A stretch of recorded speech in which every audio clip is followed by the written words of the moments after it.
প্রিয় দর্শক, আমন্ত্রণ জানাচ্ছি এটিএন বাংলা নিয়মিত স্বাস্থ্য বিষয়ক সরাসরি অনুষ্ঠান ইউনিমেড ইউনিহেলথ ফার্মাসিউটিক্যাল হেলথ জংশনে। দর্শক, পুরো অনুষ্ঠানে বরাবরের মতোই আছি আমি ডাক্তার শাহেদ ইমরান। সূচনাতেই পড়লে ধরা ক্যান্সার রোগ যায় যে সারা। দর্শক, আমরা এই যে একটি প্রতিপাদ্য এই বিষয়টি নিয়ে আমরা আজকে আলোচনা করব যে ক্যান্সার রোগটি শুরুতেই যদি ধরা পড়ে তাহলে চিকিৎসা সম্ভব। আমরা অনেক মিথ জানি, আমরা অনেক ভ্রান্তি তথ্য আমাদের কাছে আছে। আসলে ক্যান্সারের যুদ্ধটি শুধু ব্যক্তির যুদ্ধ এটি বলা মুশকিল, কেননা যে ক্যান্সারের যিনি আক্রান্ত হন তার সাথে তার পরিবারও কিন্তু যথেষ্ট বিভিন্নভাবে তারা আক্রান্ত হন, এবং সমাজের সাথে যুদ্ধ, রোগটির সাথে যুদ্ধ, সব কিছু মিলিয়ে আমরা দেখেছি যে ক্যান্সার রোগটি কিন্তু আমাদেরকে মারাত্মকভাবে ভীষণভাবে ক্ষতিগ্রস্ত করে। এবং প্রাণঘাতী এই রোগটি আসলে কিভাবে চিকিৎসা করা সম্ভব, বা আদৌ এই চিকিৎসা করে পুরোপুরি রোগ থেকে মুক্তি পাওয়া যায় কিনা, সেই বিষয়গুলো আমাদের জানা খুবই প্রয়োজন। দর্শক, আমরা তথ্যের অভাবে অনেক সময়ই দেখি যে আমাদের চিকিৎসা থেকে আমরা দূরে থাকতে হয়, এবং অনেকেই আমরা দেখেছি যে এদেশে চিকিৎসা হয় না বলে যে একটি ভ্রান্তি রয়েছে, আমরা সেই বিষয়টি আজকে আমাদের বিশেষজ্ঞ চিকিৎসকদের কাছ থেকে জেনে আসব। এবং আমরা গতকাল জানি যে বিশ্ব ক্যান্সার দিবস প্রতিপালিত হয়েছে সারা বিশ্বের মতো বাংলাদেশেও ক্যান্সার বিশেষজ্ঞরা মূলত এই দিবসটি পালন করেন, এবং এর সাথে যারা রোগী রয়েছেন এবং দেশের সাধারণ মানুষরাও এর সাথে ওতপ্রোতভাবে যুক্ত থাকেন। সুতরাং এটিএন বাংলায় আমরা আজকে ইউনিমেড ইউনিহেলথ ফার্মাসিউটিক্যাল হেলথ জংশনে প্রসঙ্গত কারণে আমাদের বিষয় নির্ধারণ করেছি বাংলাদেশে ক্যান্সারের সুচিকিৎসা। এই বিষয়টি আজকে জানবো। জানার আগে দর্শক, আজকে আমাদের যারা বিশেষজ্ঞ অতিথি রয়েছেন তাদের সাথে আমরা পরিচয় করে দিব। দর্শক মণ্ডলী, আমাদের সাথে আজকে উপস্থিত আছেন এটিএন বাংলার স্টুডিওতে দেশ খ্যাত একজন ক্যান্সার বিশেষজ্ঞ চিকিৎসক অধ্যাপক ডাক্তার সৈয়দ আকরাম হোসেন, সিনিয়র কনসালটেন্ট ও কোঅর্ডিনেটর স্কয়ার ক্যান্সার সেন্টার। অধ্যাপক সৈয়দ আকরাম হোসেন, আপনাকে স্বাগত জানাচ্ছি। আপনাকে ধন্যবাদ। দর্শক মণ্ডলী, আমাদের অত্যন্ত গুণী একজন মানুষ, আমাদের শিক্ষক। আমরা জেনেছি যে ক্যান্সার চিকিৎসায় যিনি পুরোধা ব্যক্তিত্ব। আমাদের সাথে অনলাইনে যুক্ত আছেন অধ্যাপক ডাক্তার এম এ হাই, পরিচালক বাংলাদেশ ক্যান্সার সোসাইটি হাসপাতাল ও ওয়েলফেয়ার হোম এবং সাবেক পরিচালক জাতীয় ক্যান্সার ইনস্টিটিউট। স্যার, আপনাকে স্বাগত জানাচ্ছি। আমি এটিএন বাংলা থেকে বলছি, ডাক্তার শাহেদ ইমরান। সবাইকে আমার সালাম জানাচ্ছি এবং ধন্যবাদ জানাচ্ছি এটিএন বাংলাকে আমাকে অনুষ্ঠানে যোগদান করার জন্য। অসংখ্য ধন্যবাদ স্যার। আমরা আজকে আপনাকে পেয়েও খুবই আনন্দিত এবং কৃতজ্ঞতা আপনি আমাদের সাথে যুক্ত হয়েছেন। দর্শক মণ্ডলী, আপনারা জানেন যে বরাবরের মতোই এটিএন বাংলার স্ক্রলে যে নাম্বারটি রয়েছে সেখানে সরাসরি আপনি প্রশ্ন করতে পারবেন। আপনার জিজ্ঞাসা ক্যান্সার সংক্রান্ত বিষয় নিয়ে আজকে আপনারা প্রশ্ন করতে পারবেন। আমরা আলোচনায় শুরু করব। আমরা আজকে যে বিষয় নির্ধারণ করেছি বাংলাদেশে ক্যান্সারের সুচিকিৎসা, এই বিষয়টি নিয়েই আমরা আজকের আলোচনা পর্বটি সাজিয়েছি। সুতরাং যে কোনো প্রশ্ন আমাদের সাথে করবার জন্য নিশ্চয়ই আমাদের সঙ্গে থাকবেন। অধ্যাপক ডাক্তার সৈয়দ আকরাম হোসেন, আমরা আজকে যেহেতু ক্যান্সার বিষয় নিয়ে আলোচনা করতে চাই, ক্যান্সার রোগটি নিয়ে আসলে আমাদের অনেকেরই ভ্রান্তিও রয়েছে। আমরা একটু শুরুতেই ক্যান্সার রোগটি সম্পর্কে জানতে চাই, এটা কি ধরনের রোগ আসলে? ধন্যবাদ আপনাকে। এটা সত্যি কথা আসলে যে আমরা একটা জিনিস দেখতে পাই যে শরীরের কোষগুলো বৃদ্ধি পায়। জি। একটা কোষ থেকে দুটো কোষ হয়, ঠিক এই কোষগুলো নিয়ন্ত্রিতভাবে হয়। কিন্তু ক্যান্সার কোষগুলো যখন শরীরের কোষগুলো অনিয়ন্ত্রিত হয়ে যায়, এই বিভাজনটা অনিয়ন্ত্রিত হয়ে যায়, এবং শরীরে যে সমস্ত হরমোন সিগন্যাল সেগুলো থাকে যেটাকে নিয়ন্ত্রণ করে কোষ বৃদ্ধিকে, সেটা এই ক্ষেত্রে একেবারে অনিয়ন্ত্রিত হয়ে যায়, এবং ওটা যদি উইথড্র করে নাও থাকে তাও এইটা বিভাজিত হতেই থাকে। তো এরকম যখন হয় তখন আমরা বলি টিউমারের সৃষ্টি হয়। টিউমার দুরকম হতে পারে, একটা হতে পারে বিনাইন বা আমরা বলি নির্দোষ, আরেকটা হলো ম্যালিগনেন্ট। ম্যালিগনেন্টগুলো শরীরের বিভিন্ন জায়গায় ছড়িয়ে যাওয়ার প্রবণতা থাকে। জি, আচ্ছা, ধন্যবাদ স্যার। এই যে ক্যান্সার রোগটি অনেক সময় কারণ জানা যায় না, কেন যায় না, বা আসলে কোনো কারণ রয়েছে ক্যান্সার কেন হয় আমাদের আসলে? এটা নিয়ে আমরা সবসময় বলে থাকি কজুয়াল অ্যাসোসিয়েশন, যে একটা সম্পর্ক থাকে, কিন্তু গুরুত্বপূর্ণ হলো যে অবশ্যই অনেকগুলো কারণ আমরা জানি। আলোচনা যেমন বলা হয়ে থাকে 1/3 of the cancer related with tobacco. জি, মানে 1/3 ক্যান্সার জি তামাকের সাথে, তামাক, ধূমপান, তামাক, চর্বণ এগুলোর সাথে রিলেটেড। কিছু 1/3 ক্যান্সার বিভিন্ন খাদ্যের ভেজালের সাথে যুক্ত। আচ্ছা, যেমন আমরা আমাদের খাদ্যগুলোর মধ্যে বিভিন্ন রঞ্জক পদার্থ থাকে, টেক্সটাইল ডাই থাকে, জিলাপি তৈরির মধ্যে দেখা যায় ডিজেলের পুরনো ডিজেল ব্যবহার করা থাকে, মুড়ি তৈরি সাদা করার সময় ফার্টিলাইজার ইউজ থাকে। আবার আমাদের যে খাবারগুলো পশু পাখি বা আমাদের হাঁস মুরগি খায় বা গরু খাচ্ছে, অথবা মাছকে আমরা দিচ্ছি পোলট্রি ফিড, সেটার মধ্যে থাকে ক্রোমিয়াম। হুম হুম হুম। এবং আমাদের মাটিতে যে সমস্ত খাবার তৈরি আছে, যেমন কিছুদিন আগে বেগুন নিয়ে একটা রিপোর্ট হয়েছিল অনেক, হুম, হুম, জি তো ওটার মধ্যে দেখা গেছে যে আসলে ভারী ধাতু মাটিতে থাকে। জি জি। আরেকটা যেমন এইগুলো নানা কারণে 1/3 কিন্তু জড়িত। এর সাথে আছে কিছু ইনফেকশন, হুম হুম যেমন হিউম্যান প্যাপিলোমা ভাইরাস, যার জন্য জরায়ু মুখের ক্যান্সারের সাথে সরাসরি সম্পর্কযুক্ত, হুম হুম হুম। বা আমাদের দেশে 16 এবং 18 বিশেষ করে যুক্ত। আর কিছু কিছু আছে এই ধরনের ইনফেকশন আরও আছে, যেমন আমরা দেখি যে হেলিকোব্যাক্টার পাইলোরি স্টোমাকের ক্ষেত্রে, হেপাটাইটিস বি ভাইরাস যেমন লিভার ক্যান্সারের সাথে যুক্ত, এরকম অনেকগুলো আছে। আলফা টক্সিন আছে, যেগুলো এক ধরনের ফাঙ্গাস, লিভার ক্যান্সারের সাথে যুক্ত আছে। কিন্তু এগুলোর বাইরেও কিন্তু অকুপেশনাল কারণেও কিন্তু ক্যান্সার হতে পারে, যেমন অ্যাসবেস্টস। চিটংয়ের একটা শিপ ব্রেকিং ইন্ডাস্ট্রি আছে, হুম হুম হুম। ওখানে যে শিপের ভেতরেকার যে সমস্ত জিনিসপত্র তৈরি হয় বা থাকে, সেই জিনিসগুলোর অনেক আসবাব বা এই সমস্ত জিনিসপত্র অ্যাসবেস্টস তৈরি। আচ্ছা, অর্থাৎ রাসায়নিক দ্রব্য ক্যান্সারের কারণ হতে পারে। হতে পারে। হতে পারে। খুব চমৎকার করে বলছেন স্যার, অসংখ্য ধন্যবাদ। আমাদের সাথে অনলাইনে যুক্ত আছেন অধ্যাপক doctor M A high. Sir, আপনি একজন পুরোধা ব্যক্তিত্ব, আমরা জানি ক্যান্সার নিয়ে দীর্ঘদিন গবেষণা করেছেন, কাজ করছেন, এখনো পর্যন্ত রোগীদের চিকিৎসা দিয়ে যাচ্ছেন। আমরা একটু জানতে চাচ্ছিলাম, যেটি প্রফেসর আকরাম হোসেন স্যার বলছিলেন বিভিন্ন কারণগুলো রয়েছে। আমরা এবারের ক্যান্সার, গতকাল বলছিলাম যে বিশ্ব ক্যান্সার দিবস আপনারা পালন করেছেন, ক্লোজ দি কেয়ার গ্যাপ এই ধরনের একটি প্রতিপাদ্যকে সামনে নিয়ে আসা হয়েছে। আমাদের আসলে রোগী এবং চিকিৎসকদের মধ্যে একটি সম্পর্ককে আরও সুদৃঢ় করবার একটা প্রচেষ্টা বা প্রয়াস বলতে পারি। আপনার কি মনে হয় স্যার, এবছরের প্রতিপাদ্য এবং আপনাদের এইবারে কর্মকাণ্ড নিয়ে যদি আমরা একটু জানতে চাই ক্যান্সার দিবস উপলক্ষে? ধন্যবাদ। ক্লোজ দ্য কেয়ার গ্যাপ, অর্থাৎ কেয়ারের যে গ্যাপগুলো যেমন হলো, যে একটা যেমন সোনি ধরে ভালোভাবে চিকিৎসা পরীক্ষা নিতে পারছেন, ফিনান্সিয়াল কারণ নিতে পারছেন না। অনেকটা হচ্ছে দূরের থেকে একটা রিমোট কন্ট্রোল জায়গা আছে, সেখান থেকে চিকিৎসা নেওয়ার জন্য ঢাকায় আসতে হয়, বা জেলা সদরে আসতে হয়, মেডিকেল কলেজ যেতে হয়, সেখানে যাওয়া আসা একটা গ্যাপ আছে, পূরণ হয়। জি। তারপর কেয়ার গ্যাপ হচ্ছে বাড়িতে যত্ন নেওয়ার মতো লোক থাকে না, সেরকম একটা কেয়ার গ্যাপ হয়। এই ধরনের নানা রকম কেয়ার গ্যাপ আছে। জি। এই কেয়ার গ্যাপ গুলো গত বছর ডিটেক্ট করা হয়েছে, কি কেয়ার গ্যাপ আছে। এই বছর আমরা এটা করবো যাতে কেয়ার গ্যাপ কমানো যায়, সেটা নিয়ে আমাদের কাজ করতে হবে। জি। সেই লক্ষ্যে সবাইকে কাজে নামতে হবে, কিভাবে কেয়ার কমানো যায়। যেমন হয়তো দেখা গেল একটা বাড়ির পাশে এক লোক ক্যান্সার হচ্ছে, আচ্ছা আচ্ছা গরিব মানুষ পাঠাচ্ছে না, আমার তো গাড়ি আছে, গাড়ি দিয়ে তার হাসপাতালে পৌঁছে দিই, এটা একটা কেয়ার। স্যার, জি, এই যে যত্নের আসলে প্রয়োজন এবং সেই যত্নটি দেবার জন্য যেই দূরত্বটা, এটা একটি আমার মনে হয় অব্লিগেশন বা বাধা হিসেবে কাজ করে। আপনি সঠিক বলেছেন স্যার। আমরা একটু জানতেও চাই যে স্যার, এই ক্যান্সার চিকিৎসা আমরা বলছি আজকে বাংলাদেশেই ক্যান্সারের সুচিকিৎসা সম্ভব, এটি কি আসলে আদৌ সম্ভব, নাকি এই যে গ্যাপগুলো বলছেন সেই গ্যাপগুলো কিভাবে পূরণ করা যায় বলে মনে করেন স্যার? সবাই মানে সমাজকে এগিয়ে আসতে হবে, সমাজের বিত্তবানদের এগিয়ে আসতে হবে, এখানে এটাকে আমাদের হেল্প করতে হবে। তাছাড়া আমাদের ক্যান্সারের চিকিৎসার জন্য আমাদের নতুন নতুন সেন্টার তৈরি করতে হবে, লোকবল তৈরি করতে হবে, তাহলে তো হবে না।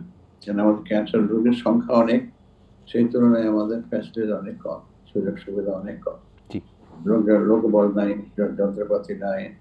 তারপর যেগুলো ওষুধের চিকিৎসা দেওয়া হয় সেগুলো অনেক দাম, কোম্পানির অনেক, বাংলাদেশের কোম্পানি তৈরি করা যায়, কিছু দাম কমেছে, তাও অনেকের মানে ক্রয় ক্ষমতার বাইরে চলে যায়। এই সময় নানা রকমই আছে আর কি। আর আমাদের ইনভেস্টিগেশনে প্রচুর খরচ হয়, ডায়াগনোসিস, ক্যান্সার ডায়াগনোসিসে প্রচুর খরচ হয়, যথেষ্ট নতুন নতুন ডায়াগনোসিস হয়েছে, মলিকুলার ডায়াগনোসিস করতে গেলে বড় বড় ল্যাব লাগে, ম্যান পাওয়ার লাগে, নানা রকম রিয়েজেন্টস লাগে, তাতে করে আর কি সময় লাগে এবং টাকাও প্রচুর খরচ হয়। এটা অনেকের পারে আসা কম করতে। এই জিনিসগুলো কিভাবে করা যায়, এটা সবাই মিলে একটা চিন্তা ভাবনা করে করতে হবে। জি, ক্যান্সার রোগটির শুরুতে আমরা এমন করেই শুরু করছিলাম যে ক্যান্সার রোগটি আসলে শুধু ব্যক্তিরই থাকে না, পরিবারেরও আসলে এখানে যুক্ত হতে হয়। স্যার, অসংখ্য ধন্যবাদ, আপনি আমাদের সাথে যুক্ত থাকবেন আমাদের পুরো অনুষ্ঠানেই। নিশ্চয়ই আমরা আলোচনা করছি দর্শক বাংলাদেশেই ক্যান্সারের সুচিকিৎসা এই বিষয়ে। আমাদের অধ্যাপক সৈয়দ আকরাম হোসেন, আপনি বলছিলেন কারণগুলো, যে ক্যান্সার কি কারণে হচ্ছে। আমরা একটু জানতে চাচ্ছি এ পর্যায়ে যে ক্যান্সার রোগটি নির্ণয়ের স্যার যেটি বলছিলেন, হাই স্যার বলছিলেন যে এই নির্ণয়ের যে ডায়াগনস্টিক যে সিস্টেমগুলো আছে, প্রসেসগুলো রয়েছে, সেগুলো খুবই ব্যয়বহুল। আমরা একটু শুরুতেই জানতে চাচ্ছি আসলে কি প্রসেসে এই ক্যান্সার নির্ণয় করা সম্ভব হয় এবং সেগুলো কি বাংলাদেশে সম্ভব কিনা স্যার? আমি যেটা দেখি যে অনেক কাজগুলো সহজ কিরকমভাবে তারাকে বলিনি যে বেশিরভাগ ক্যান্সার যদি সূচনাতে ধরা পড়ে, যদি প্রথম ধরতে পারি, সেখানে যদি ফুসফুস ক্যান্সারও হয়, যদি একেবারে স্টেজ 1-এ ধরতে পারি এবং হিস্টোলজি ভেদে তারও 95% ক্ষেত্রে কিন্তু 5 বছরের সার্ভাইভাল আছে। তার মানে আমাদের মেইন টার্গেট হওয়া দরকার যে আমরা কত তাড়াতাড়ি ডায়াগনোজ করতে পারবো। এটার জন্য দরকার সচেতনতা। সরকারি তরফ থেকে কিছু আছে, যেমন ব্রেস্ট ক্যান্সারের অ্যাওয়ারনেসের আছে, স্ক্রিনিং প্রোগ্রাম আছে, সার্ভাইকাল ক্যান্সারের ভায়া করে, প্যাপস করে, এগুলো করা হয়ে থাকে। এবং অন্যান্য ক্যান্সারেরও কিন্তু কিছু কিছু প্রাথমিক লক্ষণ আছে। কিছু কিছু ক্ষেত্রে যেমন যারা অনেক দিন ধরে ধূমপান করেন তাদের ক্ষেত্রে কিন্তু লো ডোজ সিটি স্ক্যানের একটা রিকমেন্ডেশন আসছে আমেরিকান ক্যান্সার সোসাইটি থেকে, সেটাও কিন্তু করা সম্ভব। এই সুযোগগুলো আছে। তাহলে সবচেয়ে তার মানে কিছু যদি লক্ষণ আমরা জানা থাকে, এই ক্ষেত্রে সবচেয়ে বেশি সাহায্য করতে পারে জেনারেল ফিজিশিয়ানরা। জেনারেল ফিজিশিয়ান যারা, কারণ ওনাদের কাছে প্রথম যে কোনো রোগীরা আসেন তাদের সমস্যা নিয়ে। তাহলে ওনারা যদি এই সাইন সিমটমসগুলো জানেন যে একটি ক্যান্সার রোগীর কি কি সাইন সিমটম থাকতে পারে বা হতে পারে, তাহলে উনি সাথে সাথে রোগীটাকে উপযুক্ত জায়গায় পাঠাবেন।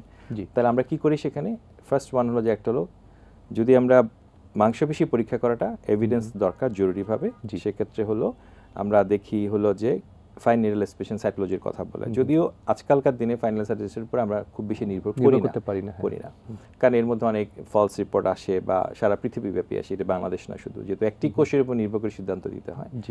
আমরা করি কোর বায়োপসি, অনেকগুলো কোষের উপরে দেখে হিস্টোপ্যাথোলজিস্টরা সিদ্ধান্ত দিয়ে থাকেন। তো এটা কিন্তু সম্ভব, এই পর্যন্ত কিন্তু আমরা পারি। স্যার যেটা বলছিলেন যে আসলে যে জিনিসটা নিয়ে আজকালকার দিনে চিকিৎসাটা এগুচ্ছে, মডার্ন চিকিৎসা, সেটা হলো যে জিন মিউটেশনস, যে আমরা এখন টার্গেট থেরাপি চলে আসছে।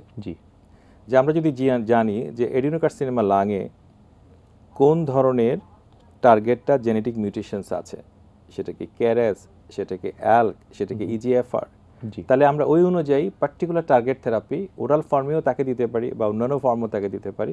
সেক্ষেত্রে দেখা যাচ্ছে যে একটা পেশেন্ট অনেক দিন ধরে বেঁচে থাকছে। তার মানে এই মডার্ন টেকনোলজির কথাটা স্যার বলছেন, যাতে করে আমরা বলি যে kind of paradigm shift actually, মানে প্রচন্ড চেঞ্জ হচ্ছে। কিন্তু আমাদের বাংলাদেশের জন্য ওই প্রথম জিনিসগুলোই কিন্তু অনুপস্থিত।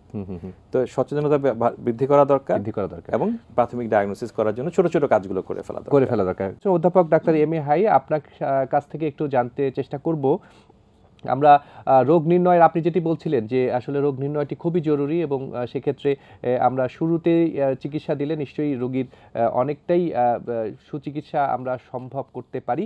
আমরা একটু জানতে চাচ্ছি স্যার, আপনি বাংলাদেশ ক্যান্সার সোসাইটি হাসপাতাল ও ওয়েলফেয়ার হোম নামে একটি প্রতিষ্ঠান দীর্ঘদিন ধরে কাজ করে যাচ্ছেন এবং আপনারা অনেকটাই খুব স্বল্প মূল্যে চিকিৎসা দিয়ে যাচ্ছেন। বাংলাদেশে এই ক্যান্সার চিকিৎসাটির একটি ব্যয় নিয়ে খুব বেশ বিভ্রান্তিও রয়েছে এবং ব্যয়টি আসলে অনেক বেশি বলেই অনেকে মনে করছেন। সেক্ষেত্রে আমাদের কিন্তু একটি ভ্রান্তি আমরা দেখেছি যে সাধারণ মানুষ অনেক সময় মনে করছে যে বাংলাদেশে চিকিৎসা ব্যয় অনেক বেশি বলে পার্শ্ববর্তী দেশগুলোতে অনেক সময় তারা চলে যাবার প্রবণতা আমরা দেখতে পাই। আপনার কি মনে হয় স্যার, বা আপনি দীর্ঘদিন থেকে এই বিষয়টি নিয়ে কাজ করছেন, আপনি কি আমাদেরকে বলবেন যে বাংলাদেশের সুচিকিৎসা সম্ভব কিনা বা কোথায় গেলে আসলে ক্যান্সারের চিকিৎসা আমরা নিতে পারি আমাদের সাধারণ মানুষ? বাংলাদেশের সুচিকিৎসা সম্ভব কিন্তু সুচিকিৎসা হচ্ছে, তো দিচ্ছে সুচিকিৎসা, এর মধ্যে কোনো ব্যত্যয় নাই। কিছু কিছু লোক আছে যারা হয়তো আমাদের কথাবার্তায় বা চিকিৎসায় মানে করতে পারেন না, চলে যান এদিকে। কারণ হচ্ছে যে আমরা ফ্র্যাঙ্কলি এটা আমাদের দুর্বলতা যে আমরা রোগীদের সাথে বেশিক্ষণ কথা বলতে পারি না। রোগীর চাপ বেশি, তো অনেক রোগের সংখ্যা বেশি, যে কারণে আমরা কোয়ান্টিটেটিভ সার্ভিস দিতে গিয়ে কোয়ালিটিটা কম করে যায়। কিন্তু ট্রিটমেন্ট আমাদের ঠিকই দেওয়া হয়, ঠিকই পরে হওয়ার কথা নয়। কারণ আজকে আমেরিকায় যেটা আবিষ্কার হচ্ছে, কালকে আমার কাছে খবর চলে এসেছে। হয়তো ওষুধ আসছে, ওষুধ দেরি লাগছে, কিন্তু তাও তো আসছে খবর। তো আমাদের এখানে ভালো ভালো সেন্টারও তৈরি হয়েছে, প্রাইভেটলি হয়েছে, সরকারি লেভেলে হচ্ছে। সরকারি লেভেলে পেশেন্ট স্টাফ বেশি, সেই কারণে একটু প্রবলেম হয়। আর আমাদের ক্যান্সার সোসাইটি হাসপাতাল আমরা তো ভার্চুয়ালি বিশেষ করে গরিব মানুষের চিকিৎসা দিয়ে থাকি, যদি কেউ না আসে সেই কারণে সাবসিডাইজ করি আমরা চিকিৎসার ব্যাপারে। সেই কারণে আমাদের বিত্তবানদের কাছ থেকে হাত পেতে টাকা পয়সা দিতে হয়, তারাই আমাদের হেল্প করেন। সেই জন্য আমাদের একটা ফান্ড আছে, পেশেন্ট ওয়েলফেয়ার ফান্ড, সেখান থেকে আমরা গরিবদের চিকিৎসার ব্যবহার বহন করে থাকি আর কি। জি, এখানে আমার স্বাস্থ্য খুব বেশি একটা নয়, কিছু ডায়াগনোস ফ্যাসিলিটি আছে, x ray, ultrasound, pathology, laboratory facility কিছু আছে। মডার্ন যেগুলো বিক্রয় আকরাম বললো, মলিকুলার ফ্যাসিলিটি আমাদের নাই এখন। অনেক হাসপাতালই নাই, কমই আছে আমাদের কাছে। যাই হোক, আমরা এখন যাচ্ছি না, এখন মেনলি আমরা যাচ্ছি সিমটোম্যাটিক ট্রিটমেন্ট পরিবেশে, জি, ক্লিনিক্যাল ডায়াগনোসিস উপরে আমরা বেশি জোর দিচ্ছি। এইভাবেই চলছে আর কি। আমরা যে সুচিকিৎসা নাই কথা আমরা বলতে পারবো, চিকিৎসা চলছে, অনেকে সুচি, অনেকে ভালো, আমাদের অনেক রোগী ভালো হয়েছে, দেখবি ভালো আছে, আমাদের চিকিৎসাতেই ভালো আছে। জি। অর্থাৎ দেশের বাইরে এই চিকিৎসার জন্য বাইরে যাওয়ার খুব একটা বিশেষ প্রয়োজন আছে বলে মনে করছেন না স্যার? না, সেরকম মনে করি না খুব বেশি একটা একেবারে এগুলো ফ্যাসিলিটি নাই আমাদের, সেগুলো হয়তো পারছি। এখন যেমন বোন ম্যারো ট্রান্সপ্লান্ট দেশে হচ্ছে, তো সেখানে তো আমরা বোন ম্যারো ট্রান্সপ্লান্ট না হলে বাইরে পাঠাবো কেন? জি, অসংখ্য ধন্যবাদ স্যার, আপনি খুব গুরুত্বপূর্ণ তথ্য দিয়েছেন আমাদেরকে। অর্থাৎ দর্শক, আপনারা শুনেছেন যে ক্যান্সার চিকিৎসাটি বাংলাদেশে সম্ভব এবং সুনির্দিষ্ট জায়গা, যেগুলো আমাদের বিশেষজ্ঞ চিকিৎসকরা বলছেন যে আসলে কখন যেতে হবে, উপসর্গগুলোকে বিশেষভাবে গুরুত্ব দেয়া, এবং অনেক সময় রোগীরা এই বিষয়টি গুরুত্ব দিতে চান না। অধ্যাপক সৈয়দ আকরাম হোসেন, আমি যেটি বলছিলাম যে রোগীরা অনেক সময় এটিকে গুরুত্বহীন মনে করেন। উপসর্গগুলো আপনি যেটি বলছিলেন, স্যারও বলছেন যে জেনারেল ফিজিশিয়ানরা যদি এটিকে নোটিশ করে এবং সেটি যদি রেফারেল হিসেবে পাঠিয়ে দেয়, তাহলে আপনারা শুরুতেই এই রোগটি নির্ণয় করতে পারবেন। আমরা একটু জানতে চাচ্ছি যে জীবন ভিত্তিক কি কোনো পরিবর্তন, বা আমাদের যে এখন লাইফস্টাইল চেঞ্জ হচ্ছে, লাইফস্টাইল মডিফিকেশন করে, সে কারণে আমাদের কি ক্যান্সারের, বিশেষ করে আমরা যে ডিভাইস কেন্দ্রিক জীবনযাপন করছি, এগুলো, বা বাংলাদেশে আমাদের সবচেয়ে ঢাকা শহরে আমরা মনে করি যে ক্যান্সারের উন্নত চিকিৎসা ঢাকা শহরে হচ্ছে, কিন্তু ঢাকার পরিবেশটি আসলে ক্যান্সারের কারণ কিনা স্যার, একটু জানতে চাচ্ছি আপনার কাছ থেকে। আপনাকে ধন্যবাদ। আমরা সবাই জানি যে ঢাকার বায়ুর অবস্থা হলো পৃথিবীর মধ্যে দূষিত বায়ুর মধ্যে এখন 1 নম্বরে অবস্থান করছে। জি।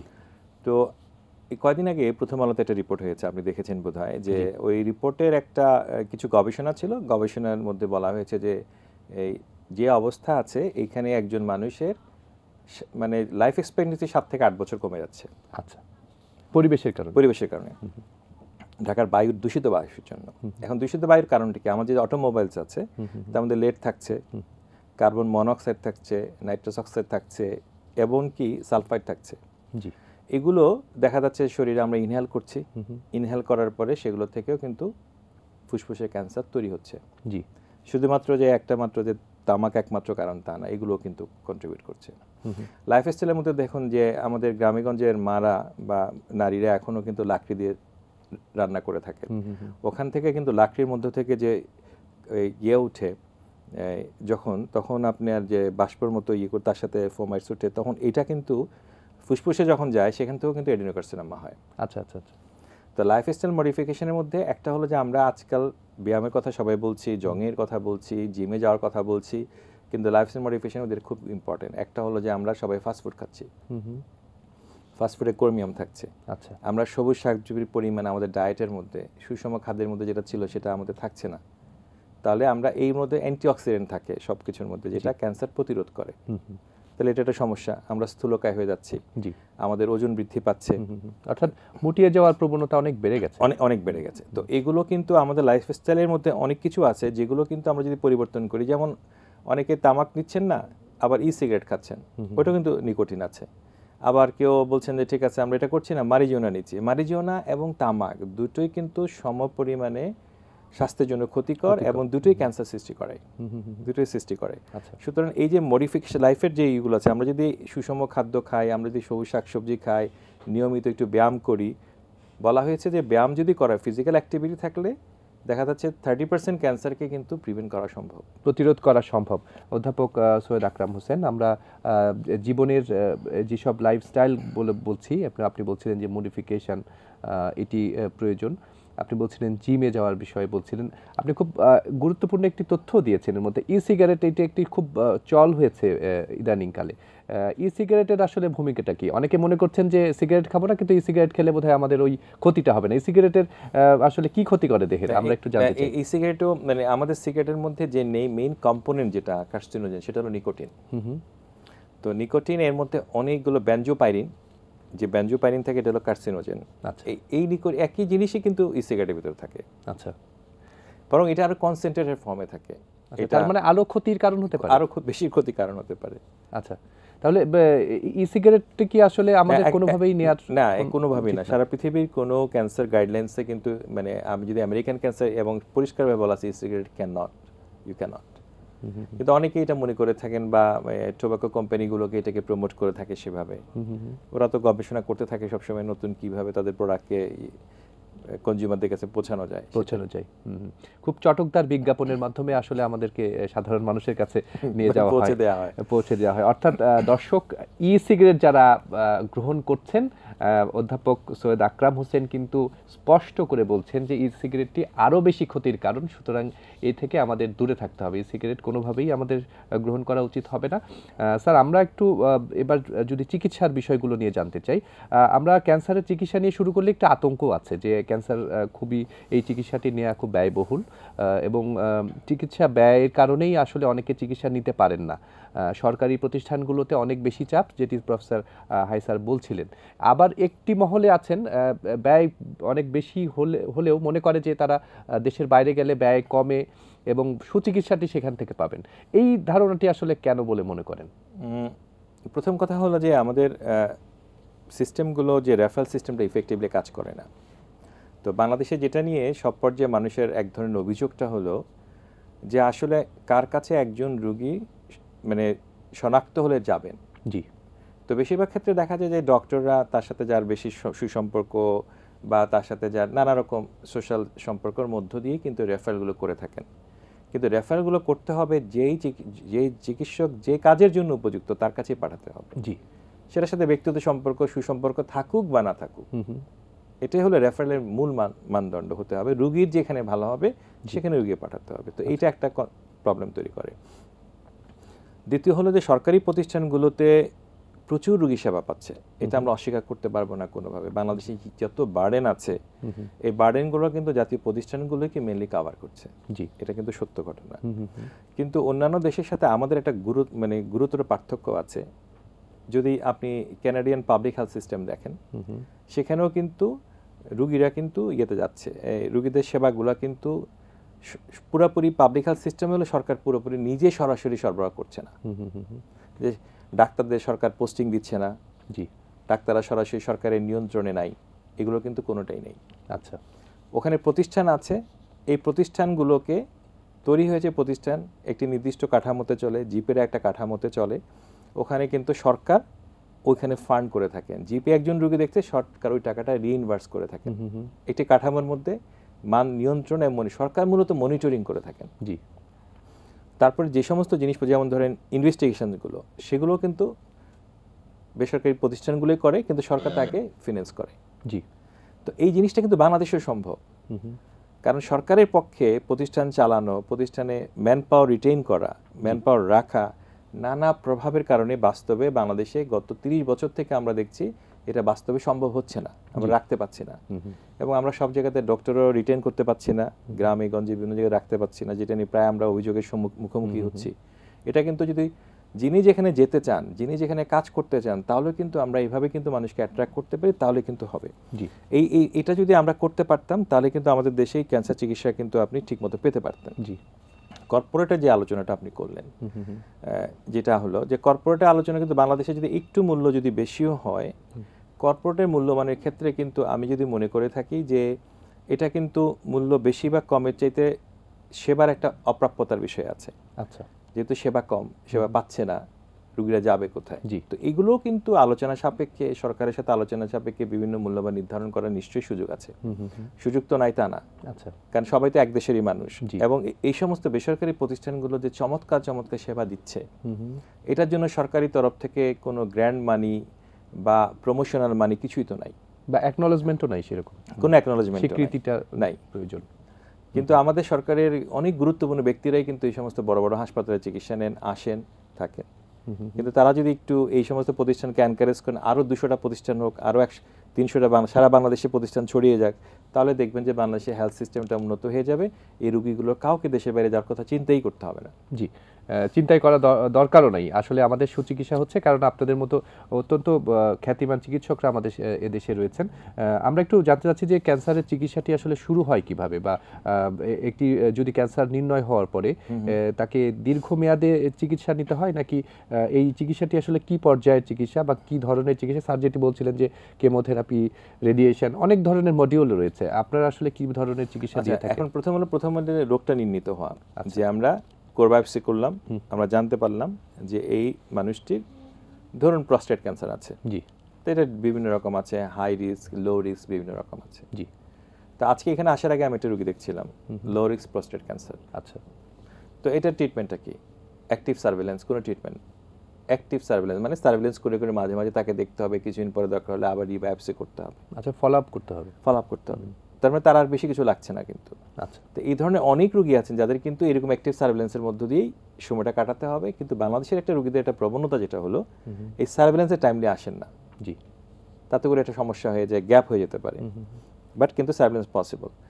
আমরা যদি একটা রোগকে নির্ণয় করতে পারি, সাপোজ ধরুন এটা স্তন ক্যান্সার, যেটা বাংলাদেশের মেয়েদের মধ্যে সবচেয়ে বেশি হয়। আমরা একটা কোর বায়োপসি করলাম, কোর বায়োপসি করে স্তন ক্যান্সার আবার ধরেন 4 রকমের আছে। আমরা বলি মলিকুলার বায়োলজি করে আমরা দেখলাম যে মানে হরমোন পজিটিভ আছে কিনা, estrogen positive, progesterone positive, HER2 positive বা নেগেটিভ, অথবা Ki67% কত, এগুলো দেখা যে মানে টিউমারটা কত অ্যাগ্রেসিভ, কত তাড়াতাড়ি ছড়িয়ে যেতে পারে। তো এগুলো যদি আমরা দেখতে পারি, তখন আমরা সিদ্ধান্ত নিলাম যে ইনাকে আমরা এখন ট্রিপল নেগেটিভ ব্রেস্ট ক্যান্সার আছে একটা, খুবই মারাত্মক। জি। তো আমরা কি এখন কেমো দিব শুরু করব, নাকি আমরা সার্জারি করব, নাকি আমরা অন্যান্য চিকিৎসায় যাব? তো এটা হলো রোগীর বয়স, রোগীর স্টেজ, সব কিছু মিলে সিদ্ধান্ত। কোনো কোনো রোগীর ক্ষেত্রে আমরা কেমোথেরাপি আগে দিই, তারপরে আমরা বলি যে অপারেশন করার জন্য, তারপরে আবার পরবর্তী চিকিৎসা হয়তো বিকিরণ চিকিৎসা বা অন্যান্য চিকিৎসা অ্যাড করি বা হরমোন চিকিৎসা অ্যাড করি। আবার কোনো কোনো রোগীর ক্ষেত্রে প্রথমে আমরা আপফ্রন্ট সার্জারি করতে বলি। আচ্ছা। যে টিউমার ছোটো থাকলে বা ইয়ে থাকলে আমরা বলি আপফ্রন্ট সার্জারি করতে। এবং কোনো কোনো রোগীর শুধু সার্জারি প্রয়োজন, এর বাইরে কোনো চিকিৎসা দরকারও নেই। সুতরাং এই সিদ্ধান্তগুলোর জন্য আমরা যদি ভালোভাবে একটু গুছিয়ে করি, তাহলে কিন্তু চমৎকারভাবে করতে পারি। এই যে খুব গুরুত্বপূর্ণ একটি পয়েন্ট আপনি বলেছেন যে আসলে এই রোগীরা নির্ণয় হওয়ার পরে, রোগটি নির্ণয় হওয়ার পরে আসলে কোন চিকিৎসকের কাছে যাবেন, এটি নিয়েও কিন্তু একটা ভ্রান্তি রয়েছে। আসলে মানে কে আমাদের চিকিৎসা করবে? প্রথমে সার্জন চিকিৎসা করবেন, নাকি আমরা মেডিকেল অনকোলজিস্টের কাছে যাব, নাকি রেডিয়েশন অনকোলজিস্টের কাছে যাব? এই বিষয়গুলো তো আসলে আমরা একজন রোগীর ক্ষেত্রে বোঝা খুব মুশকিল। সেক্ষেত্রে আসলে গাইডলাইনটা কি? গাইডলাইনটা হলো যে প্রথম তো রোগীর হলো যে মনে করেন রোগীরা কার কার কাছে যায়। একটা সমস্যা হলে আমিও কার কাছে যাই, প্রথমে যাই জিপির কাছে। এলাকার মানুষ সাধারণত জেনারেল ফিজিশিয়ানের কাছে যায়, যে ঠিক আছে আমার কাশি হচ্ছে, জি, বা আমার স্তনে একটা চাকা আছে, সে যাচ্ছে। তখন জেনারেল ফিজিশিয়ান তাকে কিছু চিকিৎসা দিচ্ছেন, দেওয়ার পর দেখা যাচ্ছে কাজ করছে না, তখন উনি পাঠাবেন কাকে? উনি পাঠাবেন হয়তো একজন, যদি কাশি হয় একজন রেসপিরেটরি মেডিসিনের কাছে পাঠাবেন, স্তনের হলে একজন সার্জনের কাছে পাঠাবেন। এটা রোগ ভিত্তিক আলাদা হবে। যদি মনে করেন কারো পোস্টকর্টাল ব্লিডিং হচ্ছে, জরায়ুর মুখ থেকে রক্ত যাচ্ছে, তখন তাকে কার কাছে পাঠাবে? একজন গাইনি ডাক্তারের কাছে পাঠাবে, যে গাইনোকোলজিস্টের কাছে, উনি আবার পরীক্ষা করে দেখবেন। তখন তারা আবার পাঠাবেন অনকোলজিস্টের কাছে, ক্যান্সার বিশেষজ্ঞের কাছে। মানে এই দিস ইজ দ্য চেইন। তো এই চেইনটা কাজ করলে দেখেন ইফেক্টিভলি আমরা এটা করতে পারবো। এই যে প্রক্রিয়াগুলো বা কোন ডক্টর এখানে করবেন, অনেক সময় দেখা যাচ্ছে যে বোর্ড মিটিংটি হয় আমাদের, অনেক সময় আমরা এই বিষয়গুলো কিন্তু বিভিন্ন বিভাগের চিকিৎসকরা এক হতে পারেন না বলেও কিন্তু অনেক সময় এটিকে খুব বিলম্বিত হয়। এই জায়গাগুলোতে কি আরেকটু সহজীকরণ করা সম্ভব কিনা? এখন তো যেহেতু আমরা এই কোভিডের পরে দেখেছি যে অনেকে অনলাইনে অনেক ধরনের পরামর্শ করা যায়, এই বিষয়গুলো কি আরেকটু সহজ করা যায়? সম্ভব। মানে আসলে আমাদের প্রথমত দেখতে হবে রাষ্ট্র কাঠামো হলো সরকার আর বেসরকারি বলে কিছু নাই। জি জি। রাষ্ট্রে কিন্তু সরকারি চিকিৎসক আর বেসরকারি চিকিৎসকের কোনো ইস্যু নেই। রাষ্ট্রের উচিত হলো যত চিকিৎসক আছে সবাইকে কাজে লাগানো, সবাই বাংলাদেশের, এটা কেউ দেশের বাইরের না। জি। এখন জাতীয় ক্যান্সার গবেষণা ইনস্টিটিউটে দেখা যাচ্ছে যে আমরা 90 মিনিটে 180 মিনিটে 90টা পেশেন্ট টিউমার বোর্ডে দেখছি। জি। কিন্তু আমাদের দেশে যত চিকিৎসক আছে, প্রফেসর হাইসার, মানে উনি আমার ডাইরেক্ট টিচার ছিলেন এবং আমি ওনার ট্রেনিংও করেছি। জি। আমি ওই ন্যাশনাল ক্যান্সার ইনস্টিটিউটে কাজ করতাম, স্যার ওখানকার ডাইরেক্টর ছিলেন। জি। তো এইরকম ভাবে আমরা এত রোগী একসাথে দেখতে আসলে প্র্যাকটিক্যালি পসিবল না। তাহলে কিন্তু কি করতে পারি আমরা, অনেক সময় অর্গান ভিত্তিক বোর্ড করে ফেলতে পারি, জি, ভাগ ভাগ করে ভিন্ন ভিন্ন, যে ব্রেস্টের একটা বোর্ড হতে পারে, ইয়ের বোর্ড। এবং আমাদের দেশের সমস্ত কনসালটেন্টকে আমরা বলতে পারি তোমরা আমাদেরকে অনলাইনে, তুমি যে কথাটা বললা যে অনলাইনে আমাদের সাথে যুক্ত হও, আমাদেরকে হেল্প করো, তাহলে কিন্তু আমার মনে হয় সবাই করবে। আমরা কিন্তু এই কাজগুলোকে সহজ করতে পারি, আমাদের হলো যে সবাইকে একত্র করতে হবে, আর কিছু না। জি, আমাদের যে রিসোর্স আছে এই রিসোর্সকেও কিন্তু আমরা খুব ভালোভাবে ব্যবহার করতে পারি যদি আমরা সবার সাথে একসাথে কাজ করি। অর্থাৎ রিসোর্সগুলোকে কাজে লাগানো খুব দরকার। খুব গুরুত্বপূর্ণ তথ্য স্যার। আমরা একটু, আপনি স্কয়ার ক্যান্সার সেন্টারে কাজ করছেন। আমরা তো দেখছিলাম যে কর্পোরেট হাসপাতালগুলোর কথা বলছিলাম, যে কর্পোরেট হাসপাতালগুলোতে অনেক সময় গরিব মানুষের চিকিৎসা করাটা খুব মুশকিল হয়ে থাকে। এই ধরনের প্রতিষ্ঠানগুলোকে কি কোনোভাবে, এই যে আপনি যেটা বলছেন স্বাস্থ্য বীমা কিন্তু বাংলাদেশে এখনো সেভাবে হয়ে ওঠেনি, এটি বাইরের দেশে সম্ভব। আপনি সুন্দর একটি কথা বলছিলেন যে সব সরকারি বেসরকারি সবাইকে যদি একত্রিত করে একটি চিকিৎসা ব্যবস্থাটিকে তৈরি করা যায়, কাঠামোগত পরিবর্তন করা যায়, এটি সম্ভব হয়।